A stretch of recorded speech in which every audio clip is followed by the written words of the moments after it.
Yo, Yes, yes. What you how saying? we doing? How's the I'm good, Manchester thank you. Wi-Fi? Yo, it's all right still. It's all right. It's all right. We just did a little whole Wi-Fi with Luke Campbell, and it was sort of like a little bit in and out. But how's things?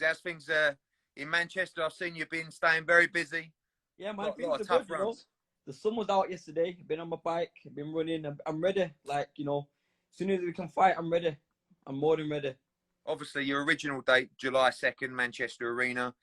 You are the good news for you, Zelf, is that you are in the category of someone that can definitely fight behind closed doors as well as the big arenas. I know that at the end of the day, everybody wants to fight in the big arenas in front of thousands of fans, but Of you course. also need to fight. You also need to progress your career. You also need to get paid.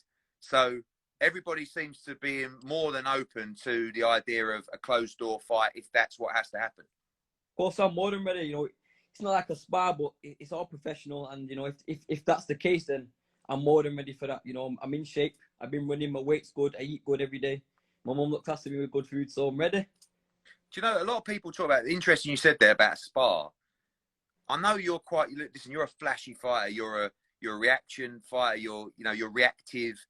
And I can see that you're going to strive in the big arenas. You live off that buzz, Yeah, that vibe. Yeah, How vibe of it. difficult is that to go in? And we saw with the UFC recently, like it was Mm. behind closed doors.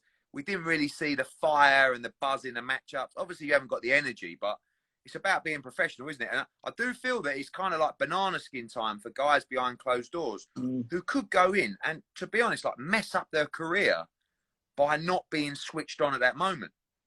Of course, but it's a job and it's my lifestyle. I live for boxing, so when it's all said and done, I'll be ready. And it's like I say, it's my lifestyle. I've nothing else I can do. Boxing is my life, so if that's the case, then I'll just take it on and I'll do it, and I'll look good doing it in front of 3 people. Yeah, exactly. Well, it'd definitely be more than 3, but might not be 2 anymore. Listen, Yeah. when I remember that, obviously you joined us recently. I'm delighted to have you as part of the Matchroom Sky Sports, the Zone team. I watched you for a long time coming through, and when you watch other fighters who are with other promoters, you sort of think to yourself, you're trying to convince yourself and say, nah, he ain't all that. I don't need him anyway, and like you were coming through and I was thinking, fuck, he's good, this kid. Sorry, my language. He's good, this kid. You know what I mean? Manchester. Whenever there's a kid out of Manchester, I get excited. The fans are unbelievable. Then you went into a fight with Ronnie Clark, and I remember watching that fight. I couldn't believe really what I was seeing. I want to address that fight first. I mean, look, no disrespect to Ronnie Clark. He's a tough old boy. Gave Martin Ward a great fight as well. But what went wrong for you that night in the build-up? Because you've been flawless again ever since. Of course, when you look at my performances against Woodstock and Macquarie, I'm a different fighter. I took the fight in 3-week notice. Never done 12 rounds in my life. Never. I sparred twice, Jazzy Dickens and a kid called Eli Murphy. Only 6 rounds. So it was like more of like risk or reward. Like, I'm a fighter, so I'm not going to say no. And, I thought I was going to prevail. And, it's come up that I wasn't fit. I was like, from like round 6, I was just coasting and just try to do anything I could do. And I got a lot of... He's the kind of guy that you're going to get found out about if you're not fit. Of course. He's course. a proper rugged geezer. Of course, and like, I wouldn't change it for the best because it's maybe who I am today. It's maybe the man I am today, maybe the fight I am today. So I just know now preparation is key. And me generally I believe I'm the best in my weight division. And you guys have got the platform, so that's all I need is platform and time. And I generally do believe I'm the best in my weight division. Well, we've got the platform, but we've also got a lot of domestic fighters that are coming through. And I think it's such an interesting time because when you look at where you're sitting at the moment, you're sitting at on that domestic ladder, right? So you're Commonwealth champion, you're of the guys that are not yet on the world level or chasing the world level, you're arguably top of the tree in the division. Then you've got guys that probably look at you and say, man, I don't really want Zelfa Barrett. I want the world title shot. And I look at guys like Martin Ward.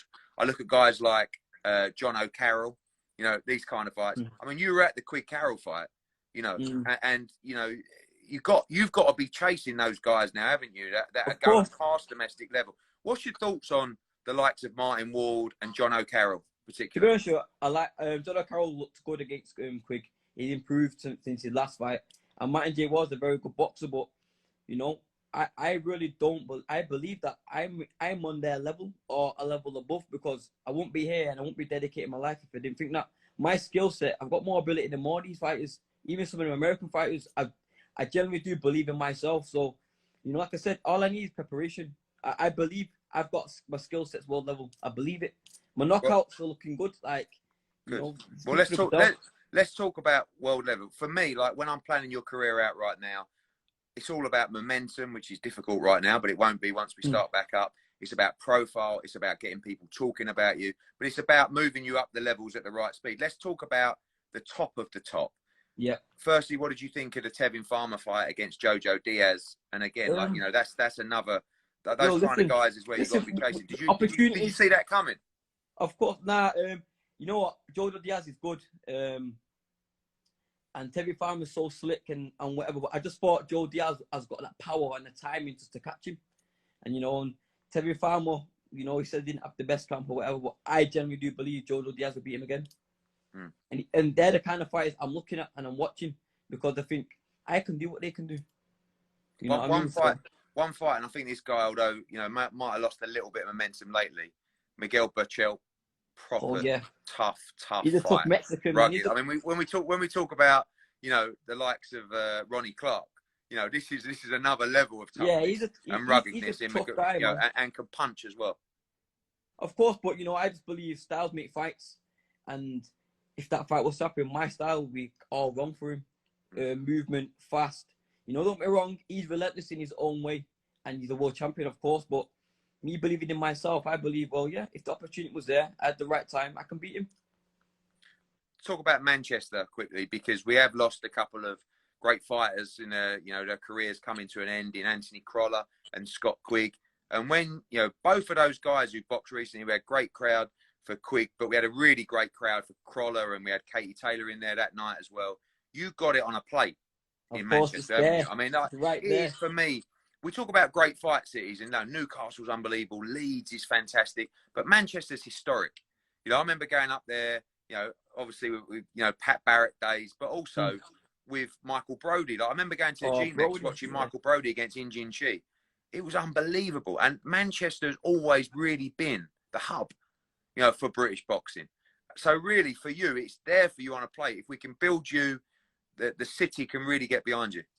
Of course, you know, there's two fighters that have left the sport, like you said, Scott Quigg and Crolla, and you know, they need someone to fight the light, you know, and I believe I'm the fighter to do that. And like, there's no crowd like a Manchester crowd, man. It's like, it's the best feeling in the world. I boxed at the MEN and I done a 6 rounder, and I thought I made it. You know what I mean? So I genuinely do believe with you guys, I'll be a world champion there. I'll win a world title, and my name will be in the bright lights. I genuinely do believe it. Well, that is the plan, my friend. That is the plan. Look forward to having you back. Be ready for the end of June. I'm ready, man. Look. That's all I know. Look at those guys. Levels. I'm ready. Levels. Right, be ready, Zelf, and I'll speak to you soon, mate. Thanks for coming on. Bye. Cheers, mate.